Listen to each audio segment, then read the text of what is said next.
I'm Andrew Graham-Dixon, and I'm an art historian. We're in the basement of Italian history. And I'm Giorgio Locatelli, and I'm a chef. Unposa, unctuous. We are both passionate about my homeland, Italy. Come on, everybody, let's go!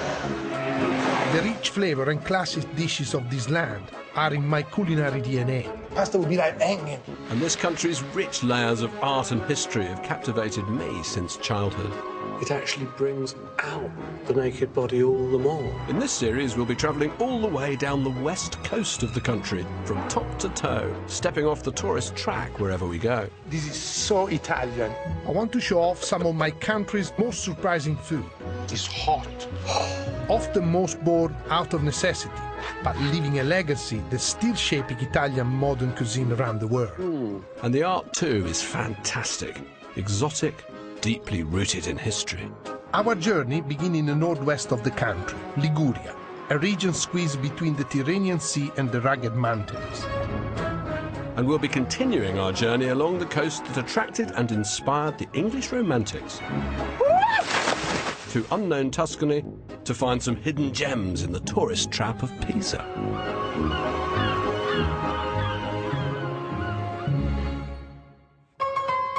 Our first stop is Liguria's capital, Genoa, once one of Italy's great maritime republics. Genoa is still the most important port in Italy, but too often people arrive here only to leave again immediately. But they're missing out on a place with a truly fascinating history. In the Middle Ages, Genoa was a maritime superpower, with trading links across the Mediterranean. Genoa is a city of huge contrast. Grand palaces are squeezed within a warren of medieval alleyways. Now, I'm sure there's a beautiful Baroque palace somewhere around here. Finding it, though, is another matter. You know where we're going? I think it's down here, actually. Doesn't look like the way to go to a palace, this one. No, but these are the caruggi rather than streets in a city. They're almost like corridors in a house. Can you imagine if you tried to invade the place, you know? That's why they have this network of medieval buildings. In effect, it's a form of defence. That's right. You can't bring horses. It will slow you down so much. Yeah, if you can't so try what to happens come. is, if anybody wants to invade medieval Genoa, the attackers are trapped in a space maybe like this. And then they just... And then they just kill them. They pour boiling oil on them, they shoot arrows down on them. What can they do? The light is brilliant, isn't it? Look at This that. chiaroscuro, Yes. I think is this way. Scusi, mi dispiace, cerchiamo Palazzo Spinola. Guardi, non sono sicuro, ma dovrebbe essere qua, giri a destra, continui a destra e poi a sinistra. I think that's it there, that's it. Finally. It looks a bit different than the other building. This is the amazing thing in Genova, is that you're here in this sort of poor area of town, and then suddenly there's this fantastic Baroque palace. Genoa's power and prosperity was at a peak in the 17th century.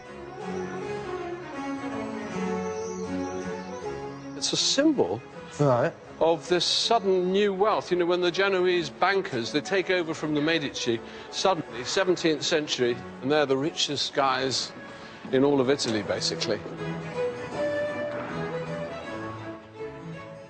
Wow, it's great, isn't it? Hall of Mirrors, sort of mini version of a Versailles interior. For the rich Genoese, the Rococo style was the perfect way to show their power and their money. Mirrors, gold, silver, stucco, you name it. So here we are, the Piano Nobile, the Grand Sala.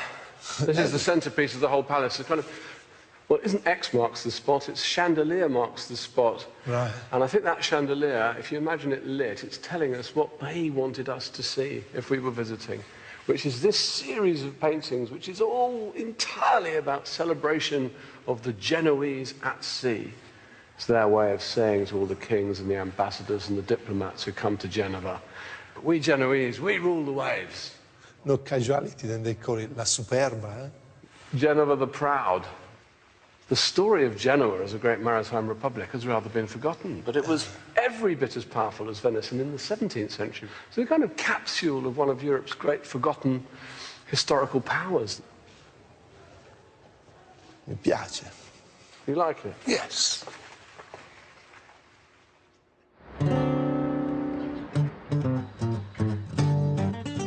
There's one more palazzo we need to seek out. It's got a beautiful art collection, including one painting I particularly want Giorgio to see.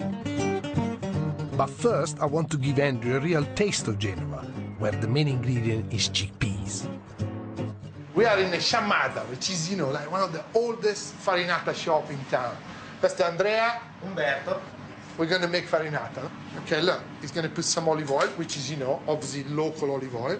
What is this, like a pancake? It's kind of a pancake. It's an old way. The shop has been here from 1850s. Yeah. That's water and chickpea flour. Qui c'è solo acqua, farina di ceci, sale e olio che viene versato prima. Quante ore questa qui è stata nell'acqua prima? Questa deve fermentare dalle 6 ore alle 12 ore, in base anche alla temperatura esterna. It's fermenting between, yeah, it's fermenting. So it's like you having a natural yeast. Is that all for us? Yeah, half for me, half for you. Ok, look, here we go. Umberto, la metti nel forno? La inforniamo adesso, sì. Like you have a special oven to make a pizza. This is a very special oven just to make farinata. Oh, look, it's full of smoke. You need the flame because it's gonna glaze it and make it really crispy and beautiful on top. It's beginning to bubble up. It looks to me like the burnt surface of some dead planet. It's like quite solid. Yeah, like the sun, when you see the sun on the thing with all the explosions. So the smell is great. E questa è la farinata. See how crispy it is. Oh. It's creamy on this side and crunchy on the other side. Oh, bellissimo. Buona? È buonissimo. È la prima volta per me. Allora sarà la prima di tante altre volte. Speriamo. Sì, sicuro. When you're talking about fast food, this is exactly what it's all about. You stop, you have one of these, it's light, it's fresh, and I think it's slowed me down a bit, you know. Does it? Because you eat 3 kilos of that, that's why. There is a real vibrancy to Genoa. It's a place where the old doesn't overshadow the new, and vice versa. And the old can be pretty special, as you can see at our last destination, the Palazzo Rosso.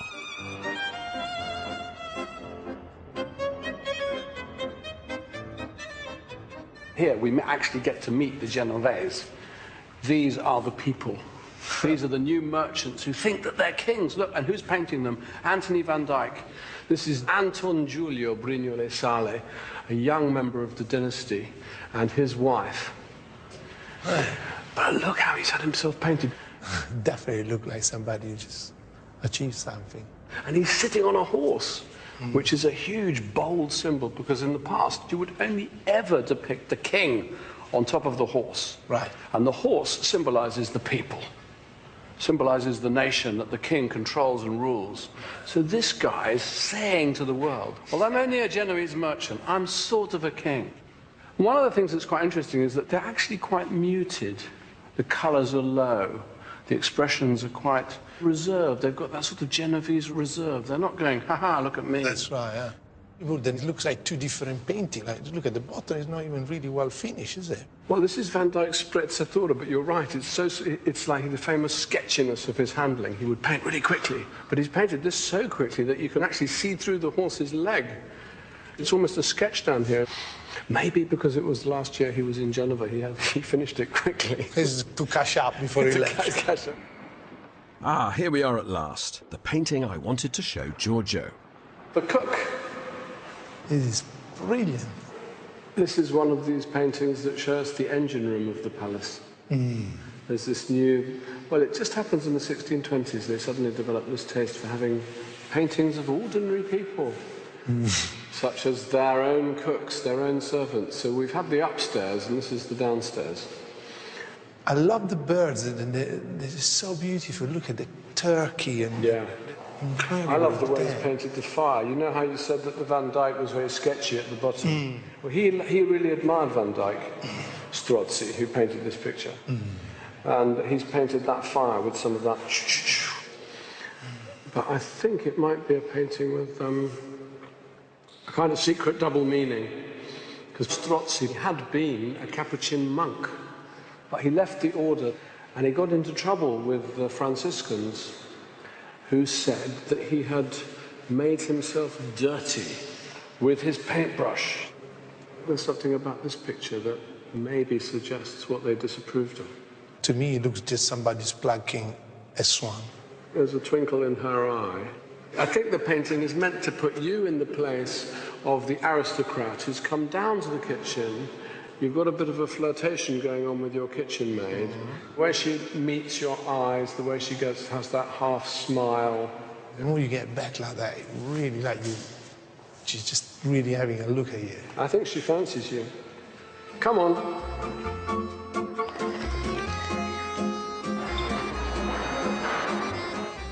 Strozzi's cook would have been preparing a luxurious banquet, the opposite of what I'm going to cook. A dish without any pretensions, is classless. You can find it in almost any family table, not to mention renowned restaurants across the world. That is just fantastic. I mean, do you want to eat that or do you want to look at it? How much attention do you think they pay to the arrangement of the colours? Because I think that's, I mean, look at this. Isn't that fantastic? You don't need to eat that. Well, we do need to eat it, maybe. One of Liguria's best-loved recipes is pesto alla genovese. Signor Franco, buongiorno. Questo è Andrew. E siamo venuti a comprare un po' di basilico perché vogliamo fare il pesto. Bene, questo è bellissimo. E la caratteristica è proprio su queste foglie piccoline, no? Le foglie piccoline fatte così a cucchiaino. The shape of the leaf, which is like a spoon, but the main important thing about these is the size of the leaf. Wow. Because each of the leaf will contain some chlorophyll that makes it really green and beautiful. If you have big leaf, you have a lot of other stuff. So it's more dispersed. That's right. Smaller is the leaf and better will be the pesto at the end. How much do we need? Quante ne abbiamo bisogno? Dobbiamo mangiare in due. In due, e poi due è con un mazzo viene un bel pesto. One should be enough, but because I know you, I'll buy 3. 4 così vengo anch'io. Just buy 4, then he's going to join us. Non si può rimanere senza pesto. A posto? A postissimo. Dammi i soldi, vieni. Fantastico. Ok, quello Grazie. che l'ho provato. Grazie. Arrivederci. Arrivederci. Come. We got a real sense of this town today, with its art, its little alleyways and beautiful palaces. It's time now to go to make some pesto. Up here above Genoa's maze of medieval alleys, you can really see how the whole city faces towards the sea and the harbour. Okay, Andrew, look. We got everything we need to make a pesto. We're going to do one with pine kernel. How many different pesto recipes are there then? There is no one fixed recipe. Some people put ricotta in it, some people put almond, some people put walnut, some people put pine kernel. So depends how you balance it, and obviously depends as well what they have. Remember, this is not a cuisine made of creativity. This is cuisine made of necessity. This is what they had, that's what they cook. The only thing really that is in common is then basil, then there is olive oil, and it's made in the mortar. I'm going to put a bit of the pine. I want one of these at home. That's your next Christmas present. Oh, it's really good. It's like stress relief. All right, let's start with the basil. Great smell. Yeah, definitely. Yeah, like you're convincing the leaf to release its flavor. No, it's just like you have to convince it to become a pesto. You're massaging it. You massage Che it. bello. Now we have to put the last 2 ingredients in Parmigiano Reggiano. Just gentle. Caress it. And the olive oil, which is, obviously the olive oil from Liguria, almost like the olive oil was made to taste so light and not like peppery and not bitter. It's almost like the land has produced this olive oil, especially to make pesto. Okay, I'm happy with that. Go on, taste it.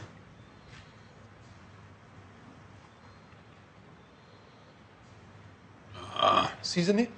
No. Good? No, it's Fantastic. perfect. All that fresh green But you will growth. see as well how the actually pesto, because it's been break like that, it will actually attach itself to the pasta. It will hang on the pasta kind of thing. The pasta will be like hanging, you know, will be dirty of these things when you're eating it. Pesto goes with any pasta, but here in Liguria they like it with trofie, some chopped potatoes and a couple of green beans.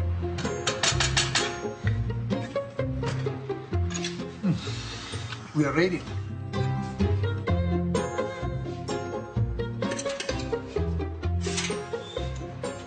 Okay, I got the cheese. Andiamo. It's delicious. You made it, man. I made it, yeah. I was the sous chef. No, it's really good. The first things that we know about pesto is about, you know, in the cambusa of Cristoforo Columbus. He was from Genoa. There is some paper that talks about this sort of a pesto, and it's called agliata. So it was based in garlic, which obviously also is very good for scurvy and all these things. So Genovese cuisine, genuinely is this cuisine of preserving food so you can travel for long distances. Yes, exactly that. I like that thought. Pesto was the fuel that helped Christopher Columbus to discover America. But the key success of his expedition was the fact that he could take some good food with him. Cristoforo Colombo.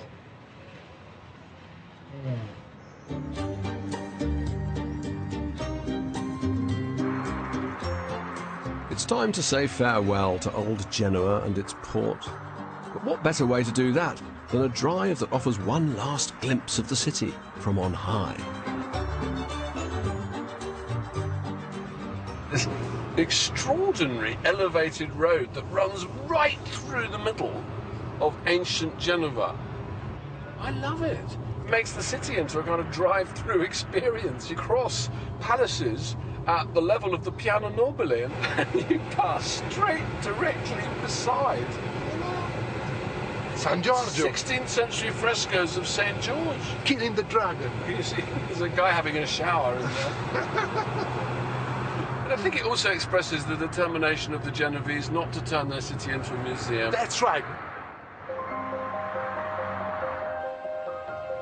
Before we head for the wilds of Liguria, we're going to stop off to see some of the best 19th century realist sculptures in Italy.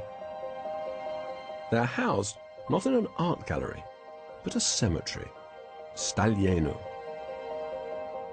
Traditionally, ornate tombs were the preserve of wealthy aristocrats, but the prosperity of the Industrial Revolution changed all that. Finally, ordinary working people could afford them too, and they wanted to be immortalized down to the finest detail. Ah, look at this. Wow. Absolutely amazing, isn't it? What I love about it is this sort of combination of total realism and the sort of idealism. That lady could have stepped straight out of a 19th century ballroom and she's being whooshed up to heaven by an angel. Sort of beacons to the beyond. Oh, this is brilliant. Look at that. And then you got moustache. Giovanni Ratto. He's wonderful. Yeah. And his clothes. What I love about it, it's almost like a stone costume museum. If you want to see what people wore in Genova in the 19th century, this is it. I mean, he's got a Charlie Chaplin hat. That's right. He almost looks like an Italian version of Charlie Chaplin. Look at this one. Look at this. This is a complete scene. It's a deathbed scene. It's so touching. The sadness of the expression as well, isn't it? It's scenes from real life, isn't it? Going to the cemetery is still more of a tradition, maybe. Very, very important thing. I mean, I remember when I was young, you know, it was like every week we had to go to the cemetery. Staglieno occupies 250 acres. It's one of the biggest cemeteries in Italy and is still in use today. Can you imagine? Look how big it is and how peaceful it is. So this is like a city of the dead. And one tomb here means a great deal to me. It belongs to the intellectual father of the 19th century movement to unite Italy. It was nicknamed the beating heart of Italy. I wanted to come here. I've never been here to visit these tombs. There's the tomb of Giuseppe Mazzini. This guy was so important because he believed on Italy be united. His idea of this egalitarian state as a republic. Mazzini was a real free thinker. When he made this revolutionarist movement in Italy, he was caught and then, he was sent in exile. So he decided to come to London. Was he a friend of Karl Marx? He used to hang around with Karl Marx. He used to hang around with Dickens. He hung around with a lot of, the intelligentsia of the moment. They used to pay him to go and talk. Apparently, he was an avid drinker of coffee as well. His funeral was attended by 100,000 people. Can you imagine 100,000 people around here? Yeah. Incredible. So is he one of your heroes? Definitely. Mazzini was a real believer in democracy, and he spent his life promoting it in Italy and across Europe. The 19th century was a period of turmoil, involving both questions of national identity and man's relationship with nature. The English Romantic poets loved the rocky Ligurian coastline to the south of Genoa, called the Cinque Terre, and came here often from the 1820s.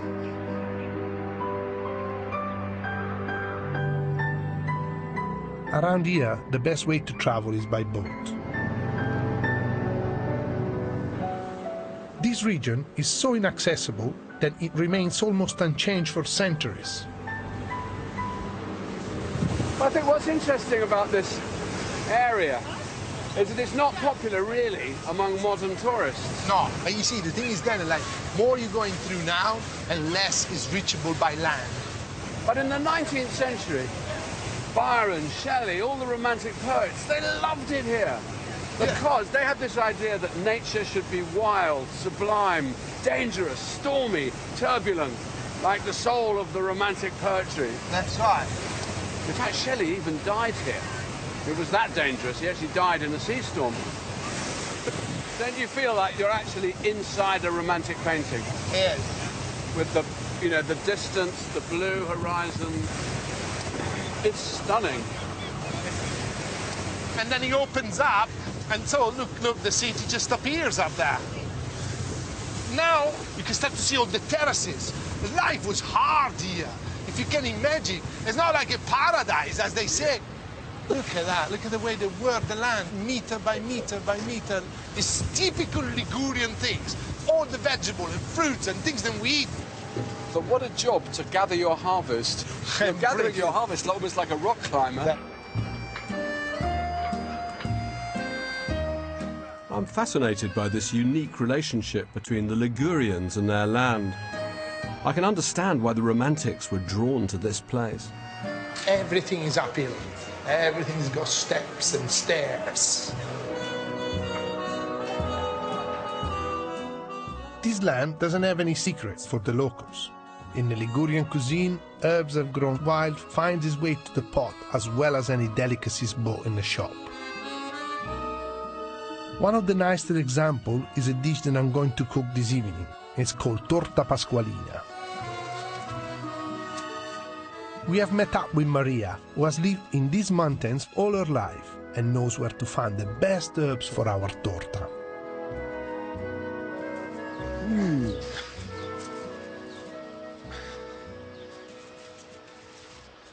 Queste sono proprio le terrazze liguri, eh? Sì, eh? E cos'altro c'è qua? Dunque, qui c'è la segirveda, questa è segirveda. She only knows the name in dialect, so I don't know how to translate this. Questo è bourbourgeon. Crebourgeon. Ma noi che diciamo bourbourgeon. Bourbourgeon.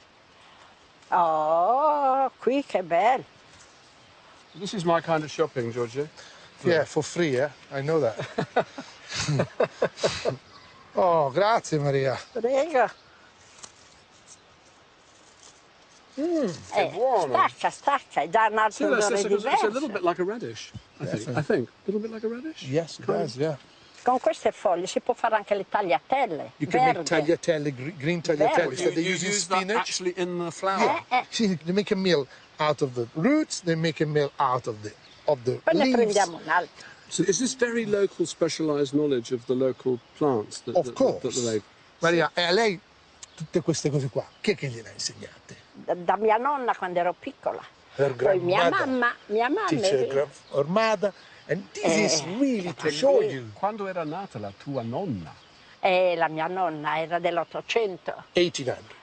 Se ne ho 78 io. She's 78 years old herself. Have you seen how she come up the steps? Allora, foglie ne ha poche, comunque qualcosa raccoglia. Che belle queste. What is amazing, and she still gets excited about finding them. Grazie.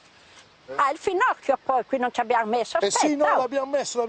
Il finocchio. Maria is amazing. A one-woman herbal encyclopedia. I think she should be made a national treasure. Allora va bene, eccolo qui, guarda che bello. And I couldn't be happier with the herbs that she found for us. So where do you know this recipe from, Giorgio? I came across it when I was very young. We used to come down with my family and we used to eat it in the bar. This is the food that I really love when I come to Italy. It's actually this simplicity, which shows the attachment and understanding of the land. We're eating food that was gathered by Maria, who learnt it from her grandmother. So we're really touching history and touching the Ligurian history. Andrew, I don't understand, otherwise we're going to feel it under our teeth, just the leaves. When I'm going to cook it, if I found any stalk, you'll be severely beaten. Discipline in the kitchen. Great, okay, well you won't find any stalks, I promise you of that. What is fabulous about this is just the mixture that we got of that will determine the flavor. So every time, or every different season, or every different village, will have the same recipe but with different result. Okay, Andrew, this is enough. I'm going to go and do the cake. I'm going to read some poetry and think about the nature of Liguria. It's not a complicated recipe, just chopped herbs, ricotta and eggs. This is creative cooking. People here had to find the best way to combine the ingredients available at any one time, with amazing results.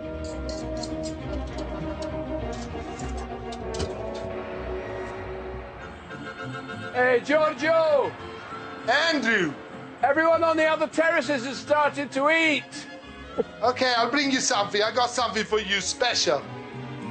This bit of coast is famous for its anchovies, so while the torta is baking, I've prepared a delicious local aperitif. Aha! That is... Wow, we could not come to Liguria and not eat some of these beautiful acciughe. Wow! Look, two different recipes. These are boiled in a court bouillon, which has got lemon and orange in it. These ones are raw and are marinated just with onions and lemon juice, and then some oregano. These look great. Do I eat it with the knife and fork? In reality, you should eat them with your hands because this is the kind of thing that you will have. You know, if you go to a bar, you order an aperitif or something before your dinner. They don't bring you crisps and nuts. Those are delicious. Aren't they? So this is the raw one. This is Ligurian sushi.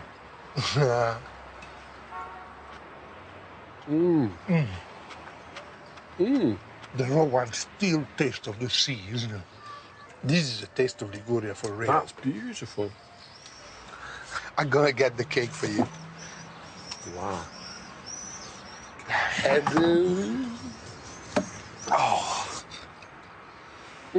The smell. As soon as you cut it, the smell that comes up. what does it smell It of? smells of Liguria, no? Yes, it smells of herbs. It smells of herbs. Oh, look. Oh, I'm really happy with that.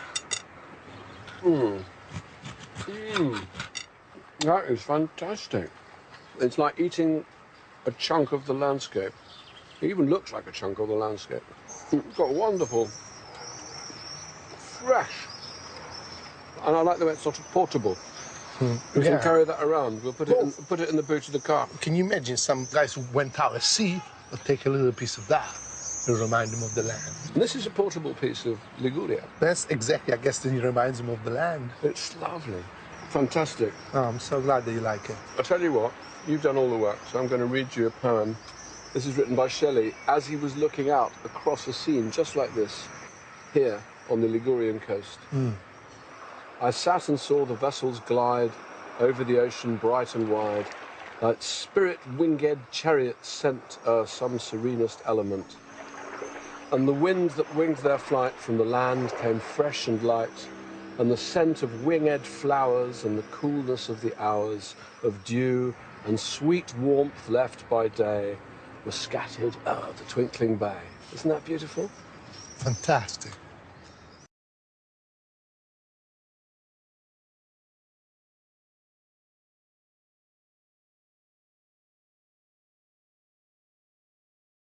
Moved close by in 1822, soon to be joined.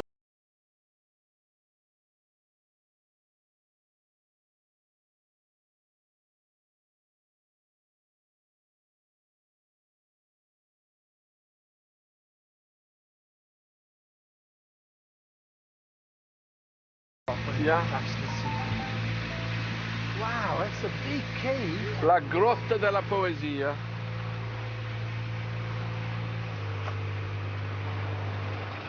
I think one something that's really interesting that coming here has made me kind of doubly realise is that when the Romantics came to Liguria, they were really the first generation of English tourists who came not to see a church, not to see the Colosseum, not to see the monuments of antiquity, but to try to touch raw, real, untamed nature. So Byron would prefer the monumentality of this cave. He was more interested in that than he was to see the great temples of the classical past. So practically what you say is that they are the first people who went out on what we call holidays. In the modern sense. Yeah, in the modern sense. Yeah. To sort of picking up what real the life is on the place, but the real flavor, the real taste, and the real tradition of the people that they went to visit. They were sick of civilization, sophistication, powdered wigs. In a sense, it's the beginning of the idea of getting away from it all. Something that somehow feels more simple, more pure, more true. I mean, this must be the craggiest, most hostile, most wild bit of the entire Ligurian coastline. And it's exactly here that Byron used to swim. It's pretty awe-inspiring. And there's only one way truly to share Byron's experience. Allora, Giorgio. Yeah. 1, 2, 3.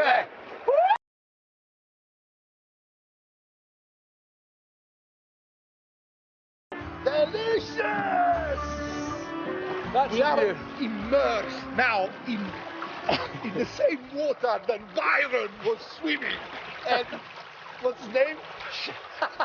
Shelley. Let's go, come on. That's the one you looked at.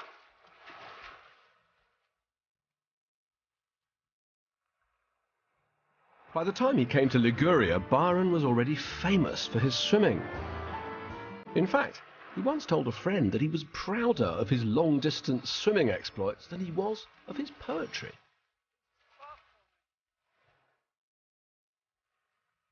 Although I don't pride my swimming over my cooking, enjoying such a beautiful scenery in this way is pretty unique. And what a wonderful way to recharge the batteries for the next leg of our journey.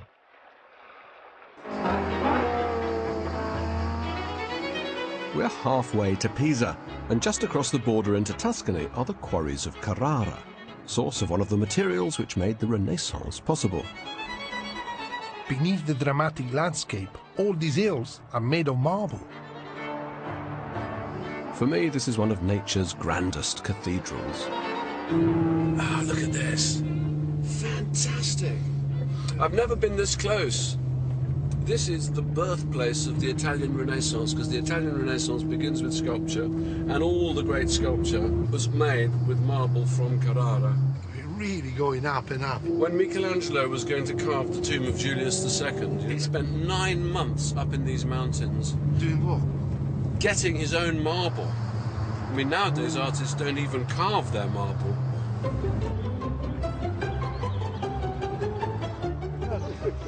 It's all marble here, isn't it? Look at the square. It costs less to do in marble than anything else. And the locals here have come up with uses for marble that are pretty different from sculpture. Andiamo da basso a vedere sto lardo? Andiamo da basso a vedere. Andiamo a vedere il lardo. Grazie. Prego. Grazie. Guarda, Andrew. It looks like sarcophagus. Here is where he rests. This is the cemetery of lard. Sauro, possiamo vedere dentro a una delle vasche?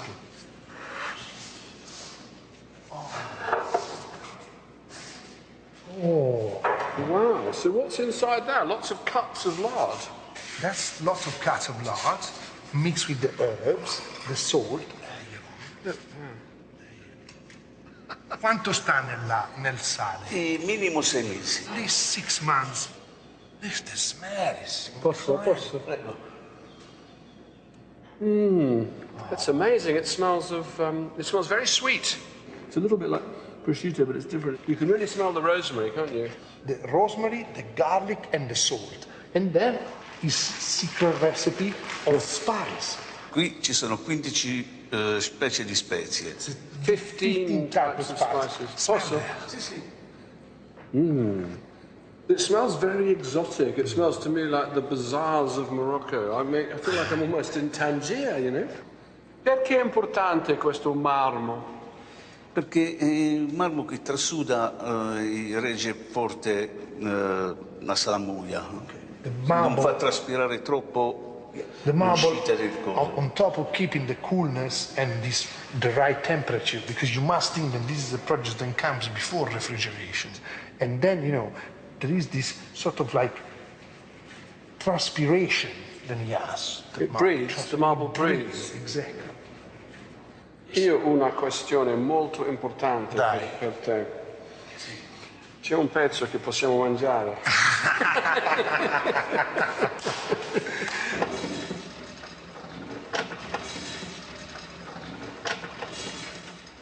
Bene. Okay. So how do you recommend that we eat it, Giorgio?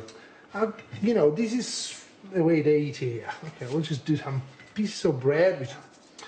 Okay, so some put a little bit of onions, and then. So nothing too complicated. No, because the flavor is already there. You got all the spice. What's that? Capers? That's capers with a bit of onions in it. Something to elevate the flavor. Look at how beautiful pink. It almost reminds you of the vein of the marble.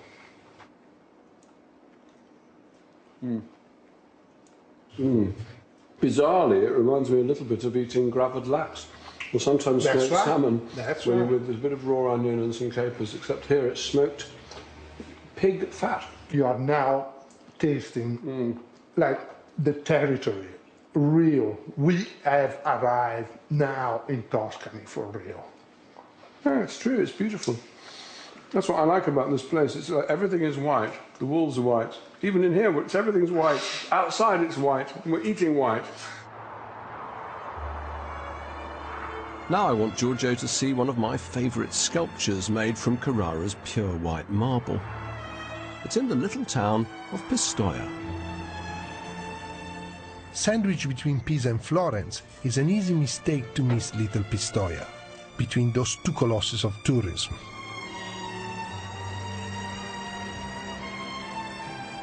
It's off the beaten track, but it contains one of the gems of early Renaissance art. The medieval church of Sant'Andrea was one of only 2 churches to enjoy baptismal rites here. That's why in the 13th century, Canon Arnoldus commissioned a pulpit to be built in the baptistry. So, simple little church, Romanesque, very old, pre-Gothic construction, simple arches, this beautiful grey stone. It's incredible, the ceiling, look at how beautiful. Isn't the sea? It's lovely, isn't it? But this is why I brought you here, because this is one of the great things. Pulpit. The pulpit no longer is used as a pulpit, they've taken the stairs away. It's now considered too precious for the priest even to stand up in. But it's by Giovanni Pisano. Most tourists who come to Tuscany, you know, they've heard of Giotto, they've heard of Duccio, but they haven't heard of Pisano. And in fact, he and the work of his father, they actually come before Giotto and Duccio. They're doing this. They inspired them. Well, they deeply inspired them, and particularly Giotto. If you look at the frescoes in the Arena Chapel, the figures look as though they've been carved from stone and then painted. Like It's incredible from underneath, Andrew. This is the Massacre of the Innocents. So complicated and so... It's cut from a single piece of marble. Just think how complicated it is to do that. And the perspective is incredible. It is very emotional. Look at the weeping women down there. The expression is like incredible. The Last Judgment.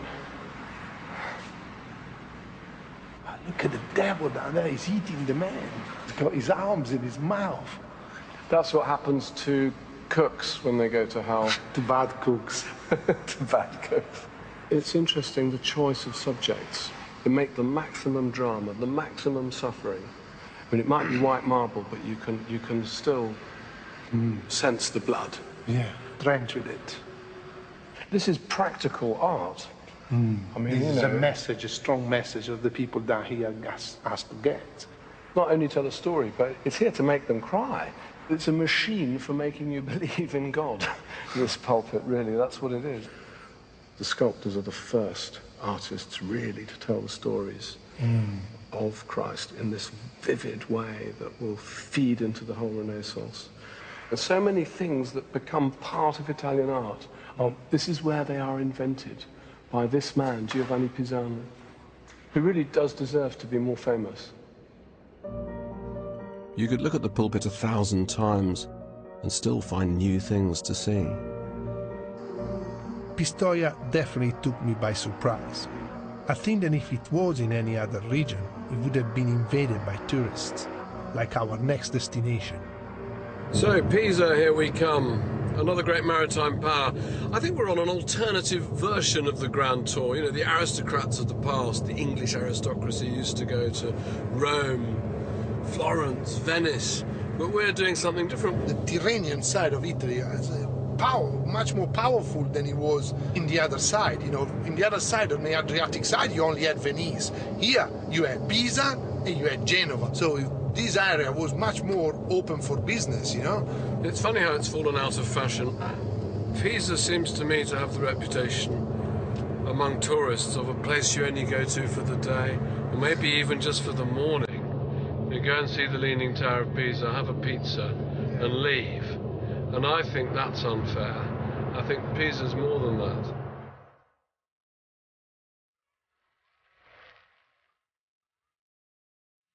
In the 11th century, Pisa ruled the waves. To reflect their maritime glory, the Pisans built the 4 magnificent religious buildings that together form the Campo dei Miracoli. The marshy terrain of the area turned one of its buildings, the Bell Tower, into the world's most famous example of subsidence. Surprisingly, for a maritime republic, Pisa lies inland, and the river Arno became a vital artery connecting its port to the open sea.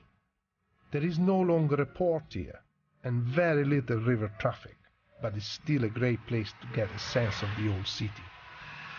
And along these banks sits one of Pisa's best-kept secrets, the Museum of San Matteo. It's beautiful, but it's the middle of the day, it's in high summer, massive tourist season, and it's completely, utterly empty. And this is one of the most beautiful small museums in the world. Wow. It's a new display. Andrew, this is incredible. It's actually rather sad. What are they made of? Wood? They're made of wood.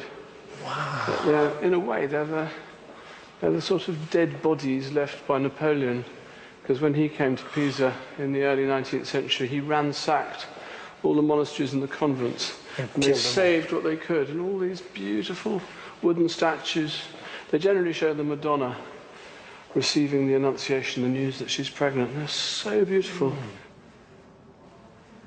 It's so beautiful, isn't it? Really, really fantastic.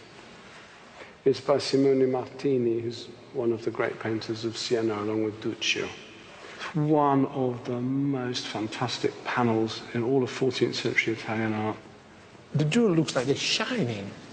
But I think they're actually real pieces of glass. Oh, right, that's why. I also think it's an object that reminds us how rich they were in Pisa when the city was at its height as a maritime power. Look at the gold leaf on that. Look at the use of lapis lazuli. I mean, it's not just a beautiful painting, it's a huge status symbol. But what I really came here to see were these works of art. It's a really exceptional room, this one. It is incredible. Exceptional. For me, it's one of the most affecting rooms in any of Italy's pinacoteche, public museums. You can travel through history to see how the crucifixion changed in Pisan art and in Italian art, and it's a huge change. It's one of the great changes in Western art that takes place here. Right. Because here we've got, this is the 12th century, so the 1100s, and this is what we call the Christus Triumphans, Christ triumphant on the cross. Comfortable. Comfortable. He's triumphing over death. His anatomy, relatively unscathed. He doesn't look tormented, troubled. Now here, this is the great shift. Here we now have what I think of as the very, very beginning of the Renaissance. Christ is a real man, feeling real pain. His body's bleeding. His face is full of pain and sadness. And if we keep coming round,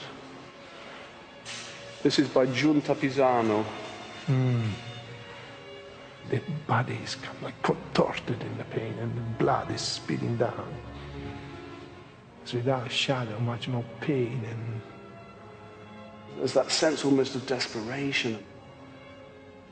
This is the moment when art begins to bleed. More human. More human. Yeah. That's right. So you can see yourself in there. You can see yourself. And I think the whole of the rest of the Renaissance, with its ideal of realism, making it real, making you feel like you're there, that's where, I think this is where it comes from.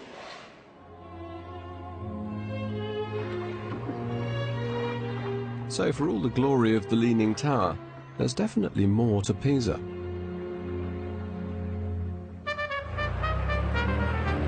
Nowadays, Pisa is more of a tourist attraction than a sea power. But further south is a town whose historic port has survived and thrived, and where they have wonderful fish. Livorno is not exactly classic Tuscany, but it has its charms. It's actually rather more beautiful than I expected it to be. I mean, yes, there's a lot of modern mixed up with the old, but I like that. It's a place that has this kind of like truthfulness to that, and its food is like that. This town has an eventful history. The port was already well established in medieval times. Florence bought it from Genoa in 1421, and it became a free port under the Medici in the 16th century. The Medici allowed the Jews to trade here, and there was a strong British community too, who anglicised the name to Leghorn. Shelley was sailing from here to the Cinque Terre in 1822 when his schooner sank and he drowned. The reason I wanted to come here is for Livorno's signature dish, caciucco, an earthy fish stew. The taste of the sea couldn't be more appropriate for the end of our journey. What is amazing is the variety. The variety is important. Variety makes colorful recipe, colorful cooking, you know, it's not one thing. Should we have a coffee? Yeah. We need one. I need a coffee. Buongiorno. Un caffè per me. I love this, I think this is a 60s coffee bar. In fact, I love the whole place. I just love the way the people are here. It's almost like the faces that you see in Italian paintings. I think it's got to do with the social way that food is part of society as much. And so this is like you have a church or a cathedral to go and pray. Here you got the biggest building in town, is where you get your food. It's communal. With the herbs in Liguria, here you have the same thing. You have to try to balance the flavor of the fish. So you have to have a knowledge about what a fish will add as a flavor to the soup. Like you were saying that you don't put too much rucola your... Oh, you have to balance it. This is very, very important. How many kinds of fish do you think you're going to end up with? I mean, traditionally, you should have 17 different type of fish. I don't think we're going to achieve that. But, you know, we'll definitely have between 10 and 12. It's also seasonal. I think that when I'm going to go around buy the fish, I would like to go by myself because I'm going to get a better price. With English, I will get double the price. Oh, OK, good point. I'm going to leave you to it. No, you have to pay for the coffee. I'll leave you the money to... No, you pay for the coffee. Ciao, Giorgio. See you later. See you later. Posso pagare? Catullo. Ciao. Piacere, sono Giorgio. Fantastico. Oh. Sai, Catullo, sono affascinatissimo da tutta questa varietà di pesci. Cambia durante la stagione. Non è mai uguale. It's never the same, never the same. So, allora dai, cominciamo. Cosa usiamo? Le seppie, i polpi. Polpi. So, calamari. That is the base. Ok. This is so beautiful. L'idea è proprio di bilanciare un po' tutte le qualità di pesce. Poi ci mettiamo la boccaccia. Boccaccia. I don't know the name of this in English, you know. 2 nice slices of this palumbo. Ok, perfetto. These are all fish that gets thrown away in England, you know. This never makes it to the market. We don't kind of have the culture of using something like that to make in a soup. Which is incredible. E la pescatrice. La pescatrice ci voleva, guarda che bella. Bellissima. Allora, fa vedere. Oh, look at that. This doesn't need to be cooked. It's so beautiful. Grazie. Grazie di tutto. Arrivederci. Such a fresh fish is a real treat, and I can't wait to see what it tastes like.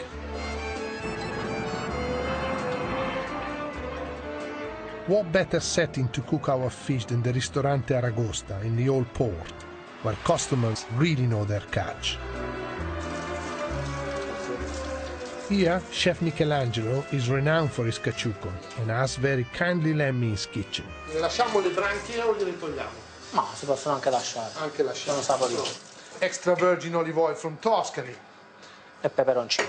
Caciucco è un piatto piccante, eh. Quanto ce ne metto? Un cucchiaino, Facciamo un soffritto leggerissimo. Vai.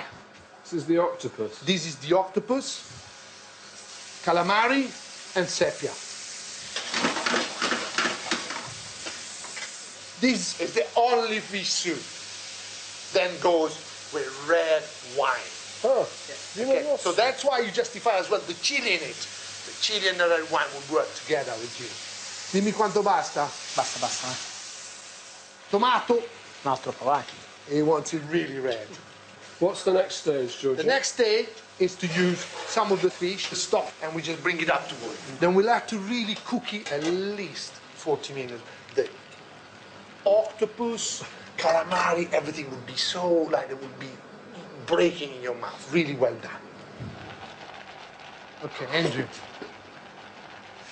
You remember that there's all these fish going in, so they go down. So that's just the base. Fattiamo dei pesci a polpa più dura.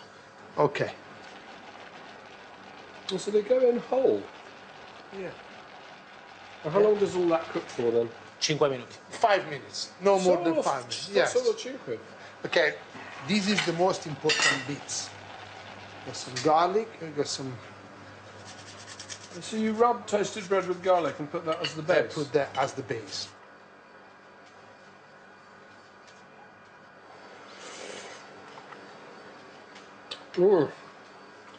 Buonissimo. Buonissimo. Fantastic. It's almost like, you know, where it's not gritty, but it's got that substance to it. Yes. Body. Strutturato come È piatto. strutturato, eh. Che bello.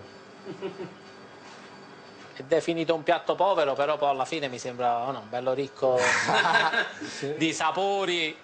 If the poor eat like that, I want to be poor all my life. Yeah.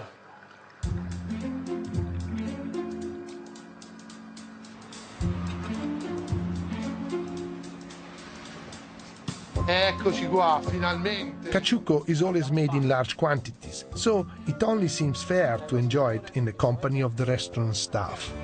Buon appetito. Buon appetito. What happens now? You just attack it. Ladies first.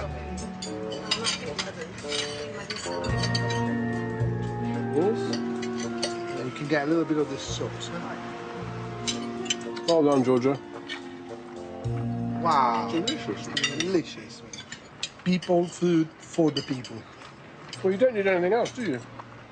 You just need a bit of time and a little bit of passion. I'm eating with my fingers as usual. This is not a polite dish to eat. Io sono un porco sporco.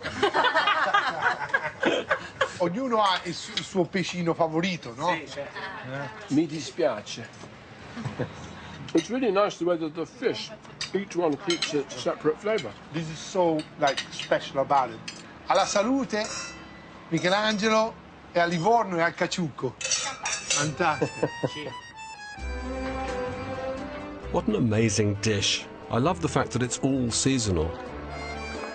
Just like in Liguria, the locals here have a strong relationship with their surroundings. It's the land or the sea that dictates the recipe, and not vice versa.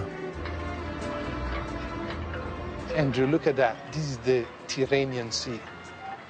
I can imagine here, like hundreds of years ago, when the maritime republics were fighting off. It must have been so busy, and so all these galleons and all these invaders, the Spanish, the French, were all here, dueling out in these little bits of sea, which now looks much more quiet, isn't it? It feels a little bit like a part of Italy that the world's left behind.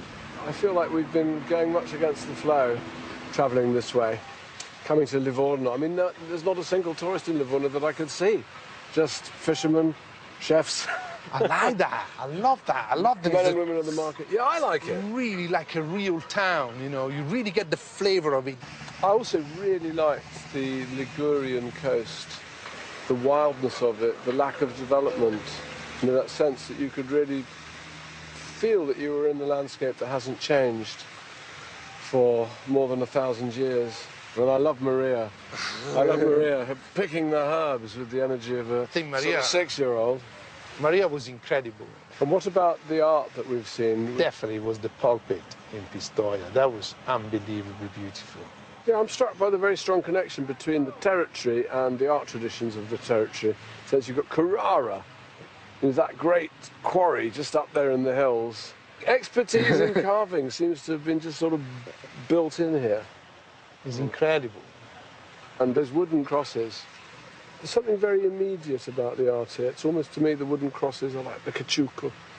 They hit you in the face, you know, there's absolutely blatant. It's the art of the poor, the food of the poor. Just as much as on our other journeys, I feel that we've touched something right at the centre of Italy here, even though we've been on the edge. Yes. You know what I mean? That's right. Italy's got so much coastline, so the coastline is as important as the centre. This is where the fusion of culture really happens. Come, let's go. I'll take you to Lazio. So in Lazio, you have to learn one thing. If in order to get anything, you have to say, ow. Ow.